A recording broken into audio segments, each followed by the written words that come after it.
حضرت ابو ہریرہ رضی اللہ تعالیٰ عنہ امیر زکوٰۃ مقرر ہوئے، 5 اونٹوں پر 1 بکری، یہ زکوٰۃ ٹھہری۔ اب جب گئے نا اونٹ گنے اور بکریاں گننے لگے، اوہو 1 کروڑ پہ 2.5 لاکھ کس نے دیا تھا؟ دعا کس نے فرمائی؟ اوہو اتنا، میرے پیسے بینک سے میسج آ جائے گا اتنے کم ہو گئے، اوہو بڑی مصیبت بنے گی۔ مجھے تو خوشی ہوتی ہے جب آتے ہیں تو اب یہ والا میسج بھی چلے گا کہ اتنے مائنس ہو گئے، توبہ توبہ، پریشانی لگ گئی۔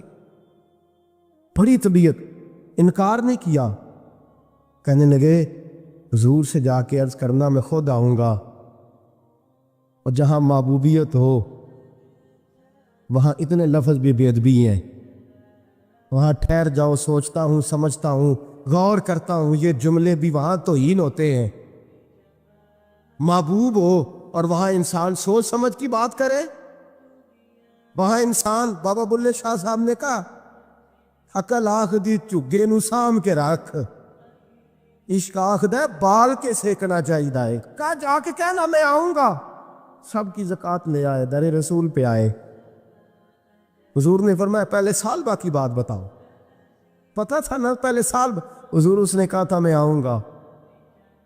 حضرت ابو ہریرہ کہتے ہیں نبی پاک نے ٹھنڈی آہ بھری، آہ ٹھنڈی، فرمایا ہلاک ہو گیا، اس کو کہا تھا نہ اس چکر میں پڑ، ہلاک ہو گیا، ہلاک۔ حضرت ابو ہریرہ فرماتے ہیں 2 باریک باریک آنسوؤں کے قطرے بھی میں نے محبوب کی آنکھوں میں دیکھے۔ اپنا ہے نا تو دکھ ہوا، یار میرا اپنا تھا، ہلاک ہی ہو گیا ہے، کدھر چلا گیا ہے۔ ان کو بھی بعد میں خیال آیا، اوہو میں تو غریب تھا، یہ آیا کدھر سے تھا، میں تو غلامی رسول میں آتا گیا تو رب میری عزتیں بڑھاتا گیا، یہ میں کس چکر میں پڑ گیا۔ آئے لائنیں بکریوں کی لائے، حاضر کی، حضور وہ میں نے کہا تھا حضرت ابو ہریرہ سے میں خود آؤں گا، حضور میں خود لایا ہوں۔ فرمایا محبوب نے مجھے تو نہ بتا، میں تو سمجھتا ہوں، میں نے کہا تھا تو میں آ گیا ہوں۔ فرمایا چل اٹھا، دوڑ جا، لے جا۔ حضرت ابو ہریرہ فرماتے انکار محبوب نے سالبہ کو کیا، لیکن آنسو ابو بکر صدیق کے بھی نکل گئے۔ فرماتے درد عثمان غنی کو بھی ہونے لگا، تڑپ مولا علی بھی گئے۔ فرمایا جا لے جا، نہیں چاہیے تیرے پیسے۔ فرماتے ہیں سالبہ نے ہاتھ باندھے، کہا محبوبہ غلطی ہو گئی، حضور مجھے، فرمایا تجھے کہا نہ تیرے نہیں چاہیے، نکل جا۔ حضرت ابو ہریرہ فرماتے ہیں جب نبی پاک نے رخ پھیرا تو صحابہ کی زبانوں پہ بھی جاری ہو گیا یہ تو ہلاک ہو گیا۔ کہتے ہیں مدینے میں قحط پڑ گیا، محبوب نے فرمایا بلال تو بھی آج لا۔ ایک خشک چھوارا حضرت بلال کا قبول ہو گیا، لیکن سال بعد لائنیں لگی ہیں مال کی۔ فرمایا جا لے جا، تیرا قبول نہیں ہے۔ فرماتے تڑپتے رہے ساری زندگی اور مال کو دیکھ دیکھ کے آہیں بھرتے رہے، لیکن کریم نے اس تجارت کو قبول۔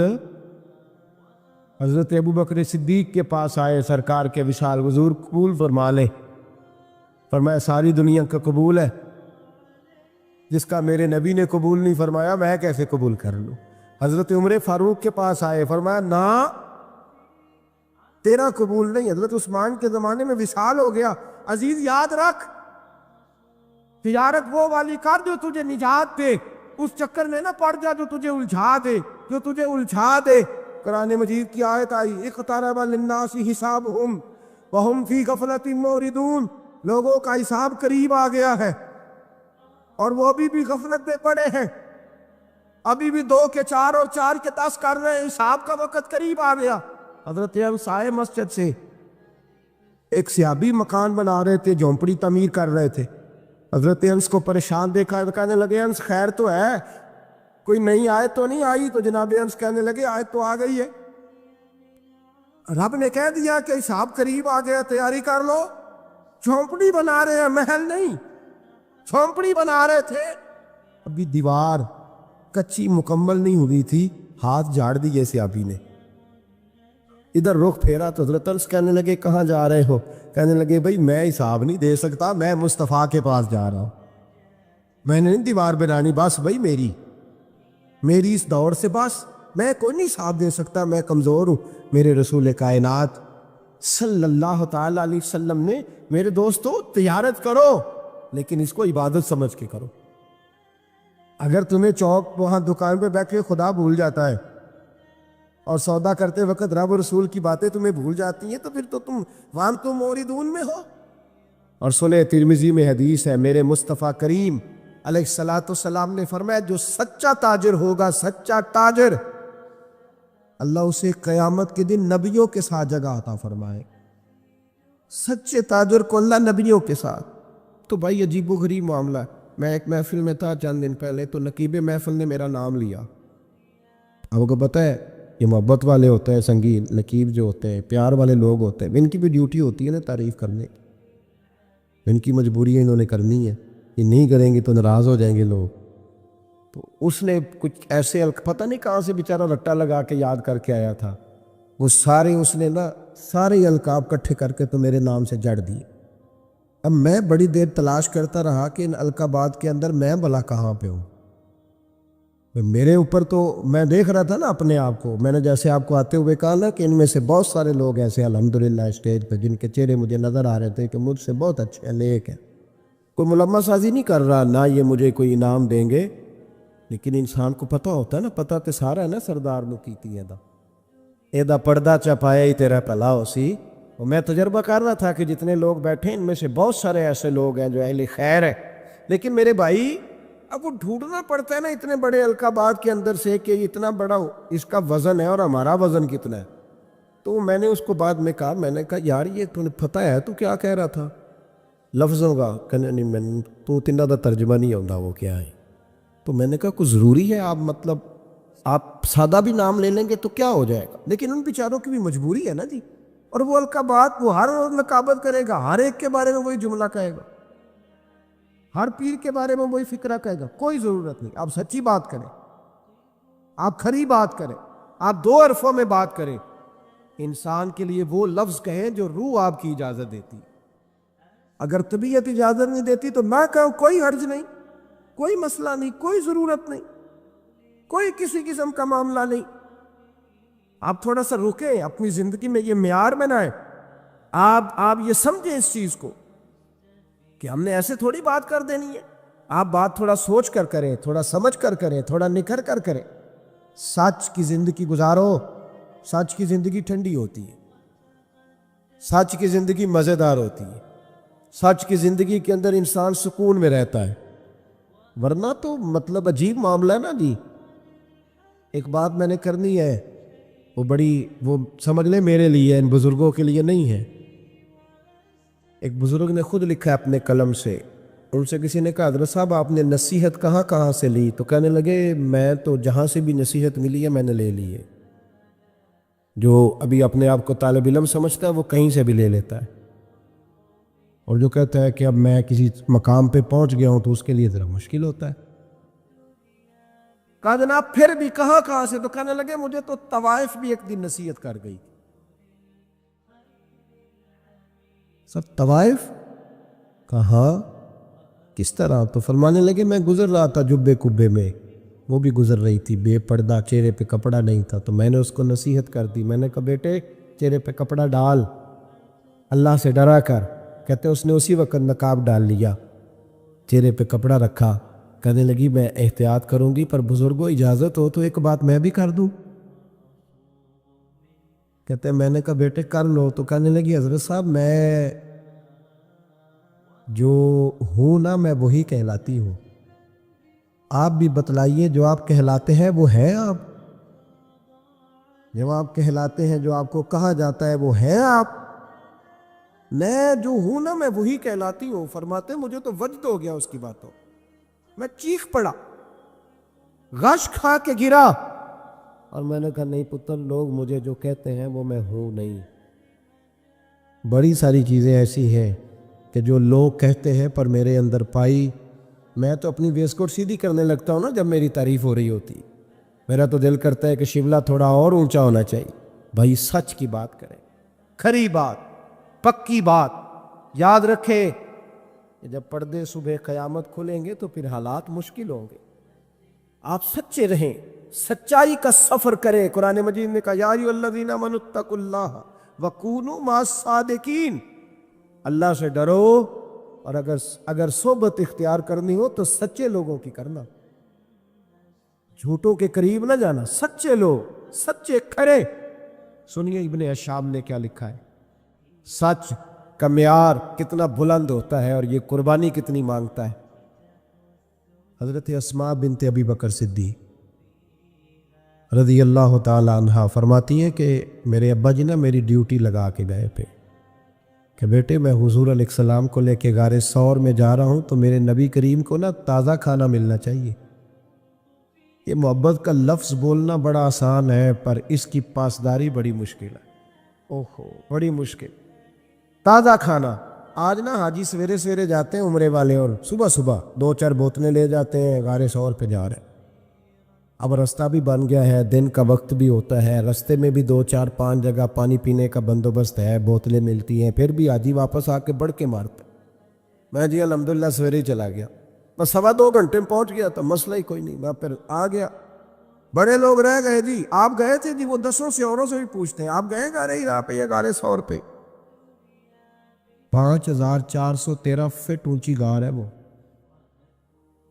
اور آج بھی صبح کے وقت لوگ جاتے ہیں تو پتہ نہیں 15-18 جگہ پہ رک کے سانس لیتے ہیں، پانی پیتے ہیں، پھر بھی مشکل ہے. اور دن میں جاتے ہیں، اس وقت تو رستہ بھی کوئی نہیں تھا.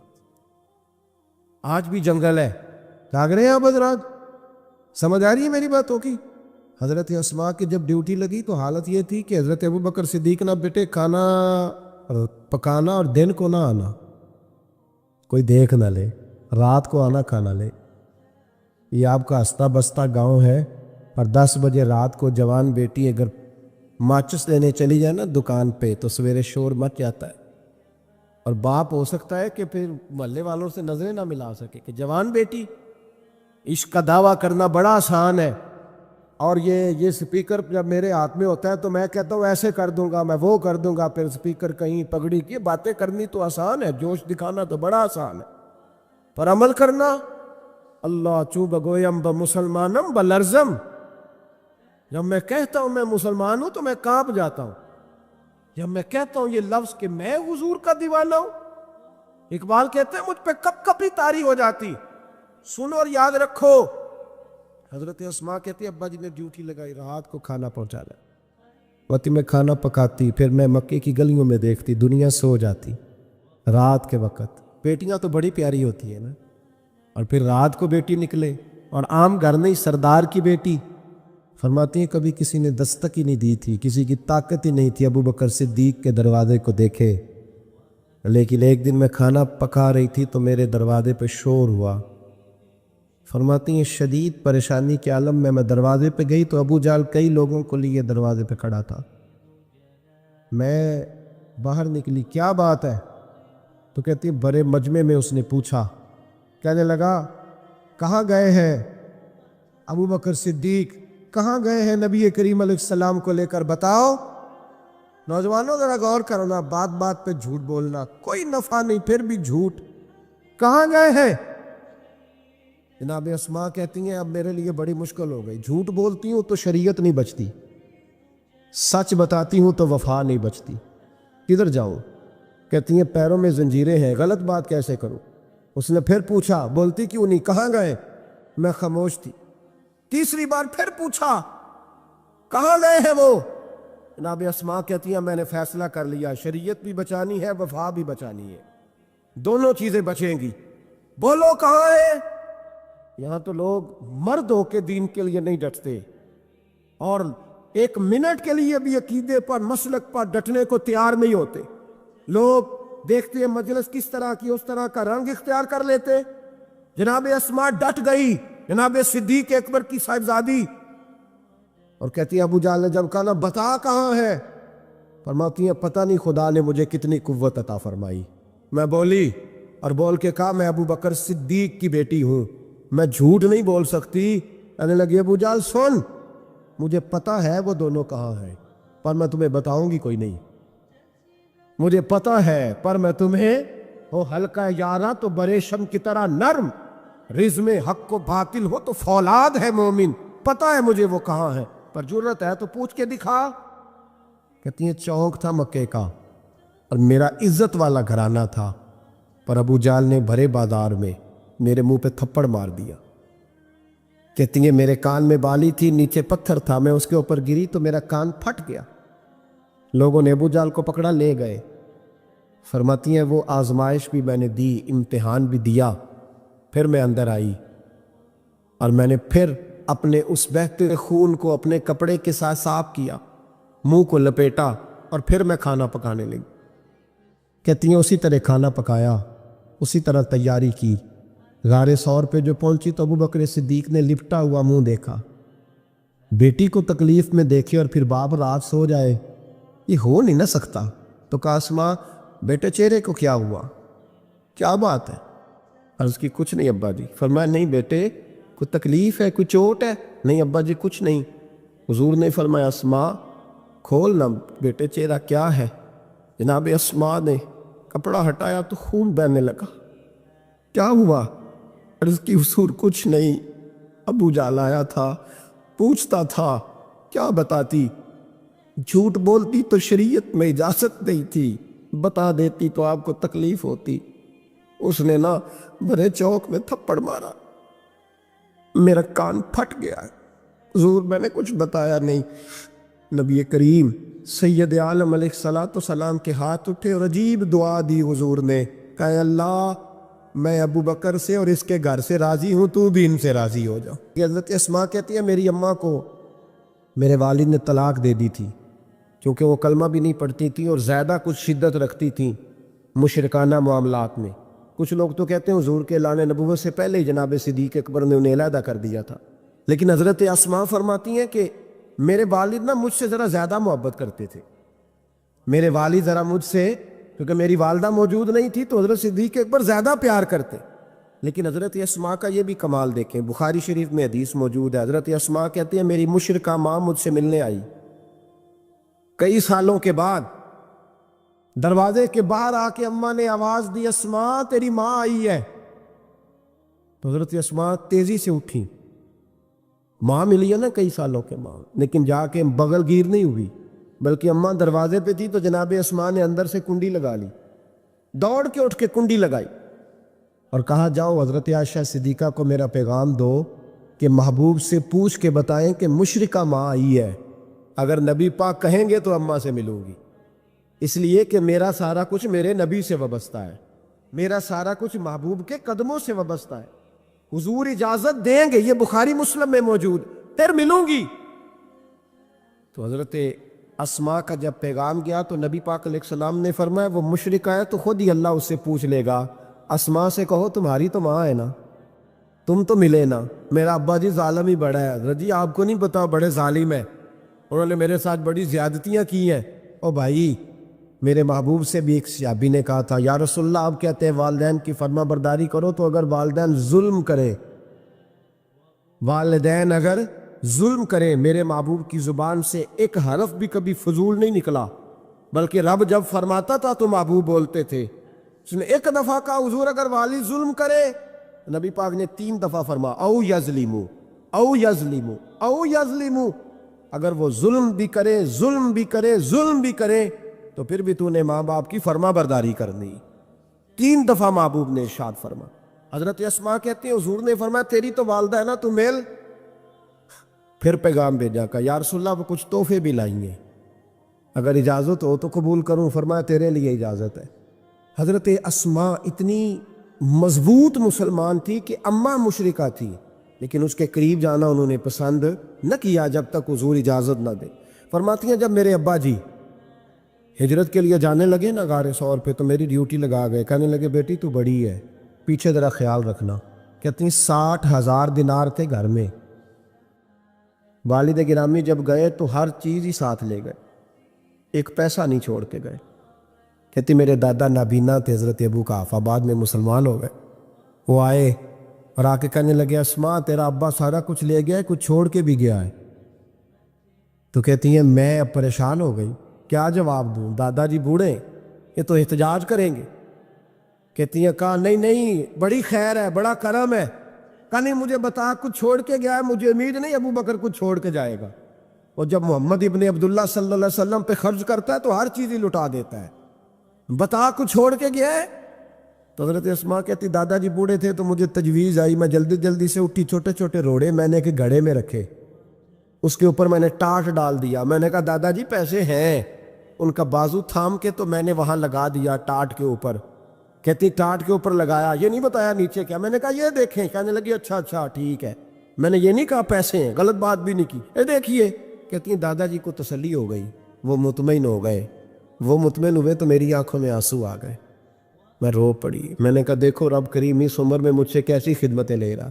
جوان بیٹی, یہ ہمارا ہنستا بستا شہر ہے اور سارے اپنے ہیں ہم آپس میں, لیکن کسی کی جوان بچی اس محلے دار سے جس کو وہ بچپن سے جانتی ہے, کونے میں جوان بچی 20-22 سال کی اگر ماچس لینی چلی جائے تو شور ہو جاتا ہے. وہ بیٹی نکل آئی ہے جی, ابا جی شام کو گھر آئے تو محلے دار غیبت کریں گے, بیٹی تیری جوان وہاں کھڑی تھی آج سبزی لینے آئی تھی ماچس لینے, ابا درہ نکال لیتا ہے. بیٹی کیسے باہر چلی گئی؟ بھئی اپنا محلہ ہے, سارے اپنے لوگ ہیں, کیوں پھر بھی نہیں جا سکتی؟ کیسے گئی؟ 5413 فٹ اونچی غار ہے, غار ثور. اور جب ہم وہاں جاتے ہیں تو تجربہ کار حاجی مشورہ دیتے ہیں, کہتے ہیں سویرے سویرے جانا فجر کی نماز کے وقت, ورنہ دوپہر میں جانا بڑا مشکل ہوتا ہے. 3 بوتلیں بغل میں پانی کی, رستے میں 4-5 جگہ جو ہے وہ بیٹھنے کی جگہ بنی ہوئی ہے, وہاں ڈھابے ہیں چائے کے, بوتل کے, پانی کے, رستے بن گئے. لیکن جب حضرت صدیق اکبر نبی پاک کو لے کے گئے کوئی رستہ نہیں تھا, دشوار گزار گھاٹی تھی. کہنے لگے محبوبہ آپ کو تکلیف ہوگی, آپ میرے کندھوں پہ بیٹھ جائیں. پباں پہاڑ قدم نہیں جے لاؤندا تے 100 پہاڑ تے چڑھیا جاندا, او پیا جاندا جے یار نبی دا, اے اصلی دلدار نبی دا. حضرت صدیق اکبر حضور کو لے گئے, ڈیوٹی لگائی, فرمایا اسماء میں نہیں چاہتا, پریشانی جتنی مرضی ہے, ایمرجنسی جتنی مرضی ہے, پر میری محبت گوارا نہیں کرتی کہ حضور سرکے اور کھجور پہ گزارا کریں. بیٹے تازہ کھانا پکا کے پہنچانا ہے. 5413 فٹ اونچی غار اور دن کو ڈر آئے. حضرت اسماء کہتی ہے میں روز تازی روٹی پکاتی, کھانا تیار کرتی, جب دنیا سو جاتی تو میں پہنچا کے آتی. کون حضرت ابو بکر صدیق کی محبت کا اندازہ کرے گا, کون اس گہرائی تک جائے گا. حضرت اسماء کہتی ہے ایک دن کپڑا ہی کوئی نہیں تھا گھر میں, عورتیں نا سینہ بند باندھا کرتی تھی, عرب کے لوگ کھلے کپڑے پہنتے تھے تو کمر بند باندھتی تھی, اسے نطاق کہتے تھے. حضرت اسماء کہتی ہے میں نے اسے پھاڑا, آدھے میں روٹی باندھ لی اور آدھا میں نے کمر کے ساتھ باندھ لیا. جب لے کے گئی نا, یہ بخاری ہے, تو حضور نے دیکھا, حضرت ابو بکر نے دیکھا کہ بیٹے یہ تو سینہ بند ہے. کہا ابا جی آدھا وہاں ہے, آدھا میں نے باندھا ہوا ہے. تو محبوب نے فرمایا تو ذات النطاقین ہے, تو 2 کمر بند والی ہے. فرماتی ہیں میرا نام ہی پڑ گیا اس سے, 2 کمر بند والی. حضرت اسماء روز کھانا پہنچاتی. حضرت اسماء بنت ابی بکر صدیق رضی اللہ تعالی فرماتی ہیں اس انداز میں قربانیاں دیں. پھر ایک وقت آیا, فرماتی ہیں میرے گھر میں دولت تھی, مال تھا, میں نے بڑا کچھ دیکھا تھا, لیکن میرے لیے رشتہ آیا نبی پاک کے بیٹے کا, حضرت زبیر بن عوام. یہ حضور کی پھوپھی کے بیٹے بھی ہیں, اور جو 10 صحابہ کو حضور نے جنت کی بشارت دی اس میں بھی شامل ہے. حضور نے فرمایا میرا حواری ہے زبیر بن عوام, اور 10 مبشرہ صحابہ میں شامل ہے. لیکن گھر میں غربت تھی, تنگ دستی تھی, مجبوری تھی. جناب اسماء کہتی ہیں میرے ابا جی نے کہا بیٹا تیرے لیے رشتہ آیا ہے. میں نے کہا کس کا؟ کہا حضور کی پھوپھی کے بیٹے زبیر بن عوام کا. کہتے میں نے تھوڑی دیر کے لیے سوچا کہ وہاں تو بڑی غربت ہے. تو جناب صدیق اکبر نے اگلا جملہ کہا, فرمایا تمہیں پتہ ہے رشتہ بھیجا کس نے؟ کہا ابا جی کس نے؟ کہا مصطفیٰ کریم نے. جناب اسماء کہنے لگی پھر آپ کو مجھ سے پوچھنا نہیں چاہیے تھا, پھر حضور نے پسند کیا, محبوب نے, اتنے میرے نصیب. حضرت اسماء کہتی ہے میں اس گھر سے گئی تھی جہاں 3 غلام ہر وقت ہوتے تھے, اور یہ بخاری مسلم میں آپ کو ملے گا.